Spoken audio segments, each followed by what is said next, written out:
started to work with Mbambo, and it was really cool to work with him. It was really, really amazing, and we had so much fun. It was absolutely awesome. I loved how how he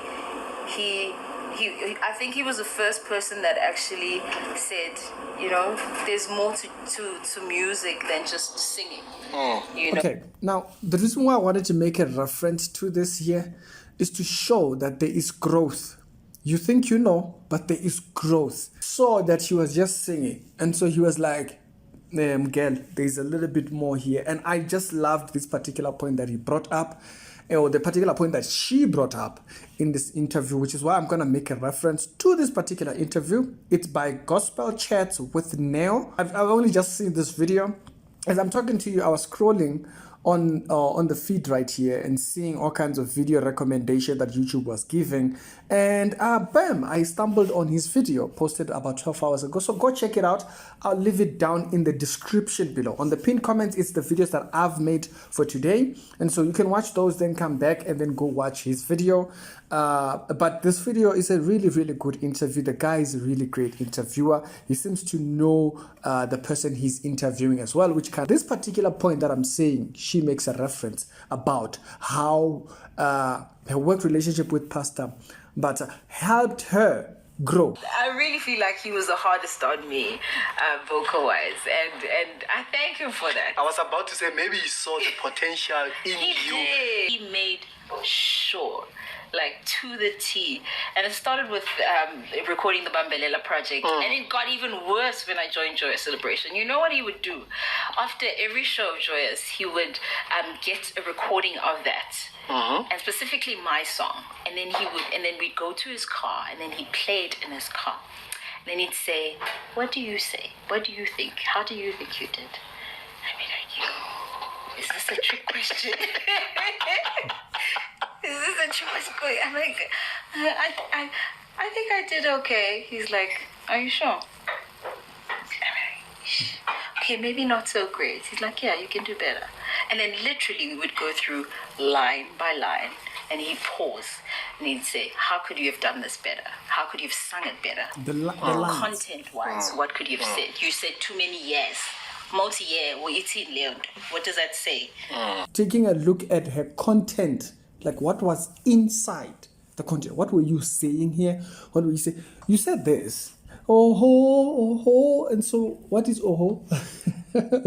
Like something like that. And so I thought it was very, very good for people to see a contrast of constructive criticism, because sometimes people don't understand to question the content. Yes, you love the voice. Like earlier he said, there's more to singing than just saying oh ho. But then it's her description also when you go to about the 27 minutes or so, when she starts talking about meeting her husband, which was also another thing that shows you how we grow from listening to each other, guys. Yeah, he's absolutely amazing.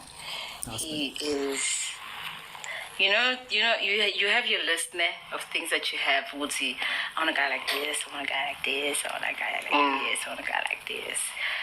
But he's above and beyond my list, and I truly believe that is God sent. Only God can send me such a gift, and I'm truly grateful. I think first of all, the first thing about our relationship was that I wanted to be sure. I wanted to be sure that he's the one. More especially because I didn't have the greatest of examples around me of what marriage God's way should be. But I wanted to be so sure about him being the one, and it was really important. So honestly, I asked for God to give me a sign. I was like, "God, I need a sign." I asked for a sign, and God gave me two. The first one was from a complete stranger, man I'd never met before, and he said a word that it was like the Holy Spirit was like, ding dong, ding dong, ding dong. And then the second one was actually came from him. He said something concerning something that I was going through, because I had insecurities about love and what it really is and what it really means. And I remember that for me, uthando was a foreign notion. I thought, Uti, there's no way. And then he sent me a verse, which is very corny. I know it's stupid.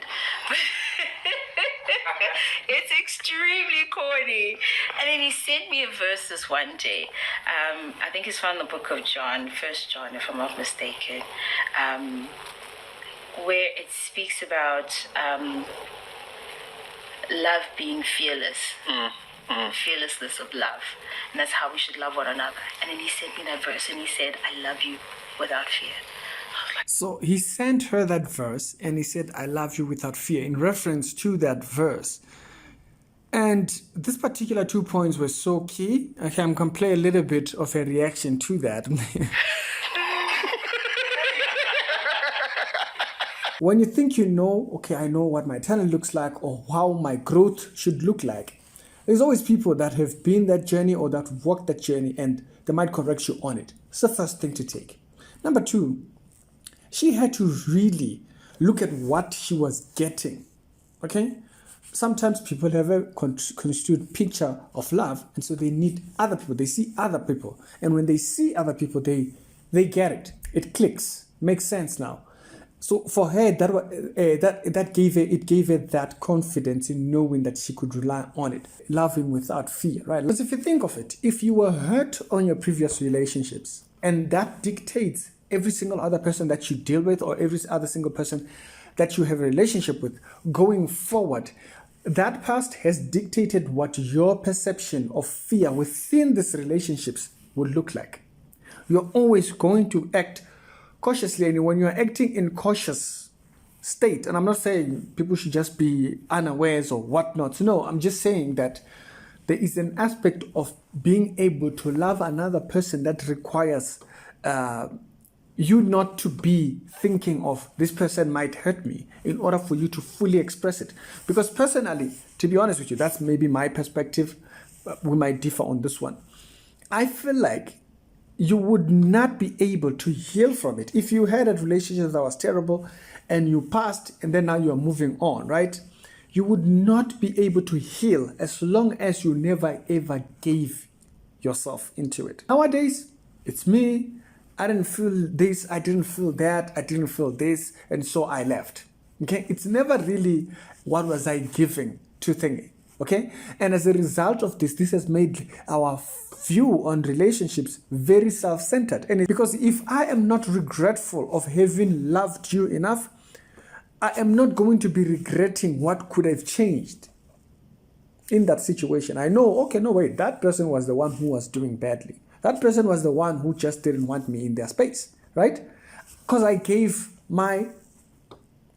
But because the world has programmed a lot of people to be completely resistant to giving it, it's all about what I get, what I get, what I get. At the end of the day, it becomes all about how much can be given. That's why the conversation about what kind of a partner you might receive might center around the subject of, oh, this one just wants money. Oh, this one just wants this one just wants items, all that kind of stuff. Why? Because the world is comfortable over the last 20 years been getting into the center of the girl in the red dress. If you can remember the Marilyn Monroe reference of the girl who gets everything she wants, but never ever does she ever consider what she's giving. You heal when you have truly loved.